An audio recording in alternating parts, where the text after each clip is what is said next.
সোনামুড়া নগর পঞ্চায়েতের চেয়ারপারসনের ওয়ার্ডেই কেলেঙ্কারি। সড়কের কাজ না করেই হজম প্রায় 5 লক্ষ টাকা।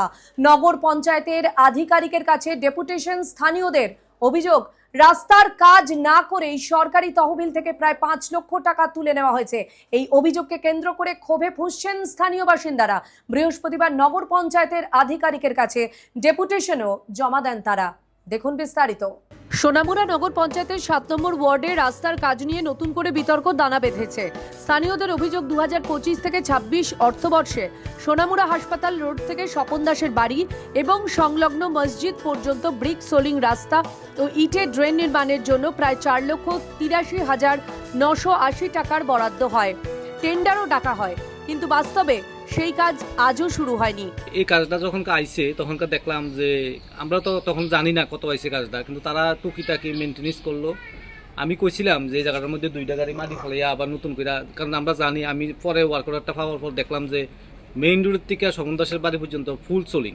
স্থানীয়দের দাবি, কাগজে কলমে প্রকল্প থাকলেও এলাকায় কোনো নির্মাণ কাজের চিহ্ন নেই, অথচ বরাদ্দের অর্থ তুলে নেওয়া হয়েছে বলে তাদের অভিযোগ। জলের লেগে আমরা হাঁটতে পারতেছি না, আমার ফুলাবাইনের বাচ্চার কষ্ট হইতেছে, পড়াশোনা ঠিক মতন গাড়িটা হাঁটতে অসুবিধা হইতেছে, তারপরে মনে করে মানুষ হাঁটা চলাফেরা করতে পারতেছে না। এই ঘটনায় ক্ষোভ প্রকাশ করে বৃহস্পতিবার 7 নম্বর ওয়ার্ডের বাসিন্দারা সোনামুড়া নগর পঞ্চায়েতের আধিকারিকের কাছে ডেপুটেশন জমা দেন। রাস্তাটা মেনটেনেন্সের লেগে 5 লাখ টাকা আইছে, আমরা এটা কাজ হয়েছে না, এটা মাত্র জুড়াতালি দিয়া মেন রোডের থেকে একদম স্বপন দাসের বাড়ি পর্যন্ত, এদিক দিয়ে মনা সরকারের বাড়ি পর্যন্ত এটা পুরোটা সোলিং। আর ড্রেনের কাজও ঠিক মতো হয়েছে না, সামান্য কদ্দু করছে, এছাড়া মানে আর কোনো কাজ করছে না। ডেপুটেশনে স্থানীয়দের দাবি, পুরো ঘটনা নিরপেক্ষ তদন্ত করে দোষীদের বিরুদ্ধে কঠোর ব্যবস্থা নিতে হবে এবং দ্রুত রাস্তার কাজ সম্পূর্ণ করতে হবে।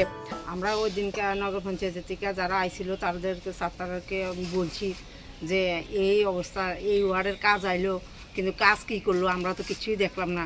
পুরা রাস্তায় তো অবস্থা খুব শোচনীয়, আপনারা একটু দেখবেন ভালো করে কি কাজ করলো। তাদের বক্তব্য, মানুষের করের টাকা অপচয় বা নয়-ছয় কোনোভাবেই মেনে নেওয়া যায় না। অন্যদিকে সোনামুড়া নগর পঞ্চায়েতের চেয়ারপারসন জানিয়েছেন, বিষয়টি তার নজরে এসেছে। অভিযোগের সত্যতা খতিয়ে দেখে প্রয়োজনীয় তদন্ত করা হবে বলে তিনি আশ্বাস দিয়েছেন। আমার ওয়ার্ডে মোট 3-4টা কাজ বেরিয়েছে, সব কিছুই কাজই ভালো হয়েছে, কিন্তু একটা কাজ নিয়ে আজকে আমি দেখলাম কিছু লোক আমার কাছে ডেপুটেশন দিয়েছে, সেই কাজটা আমি দেখছি। এটা তো অ্যাকচুয়ালি কাজ তো আমরা বার করে দিই, তারপর কন্ট্রাক্টর এবং ইঞ্জিনিয়ার দেখে সাবজেক্টটা। আমি এটা আজকে ডেপুটেশন পেয়ে আজকে ওদের সঙ্গে আমি বসবো, কি হয়েছে আগে জানি, তারপর আমি এটা দেখছি। এখন দেখার তদন্তে কি উঠে আসে এবং অভিযোগের ভিত্তিতে প্রশাসন কি পদক্ষেপ গ্রহণ করে।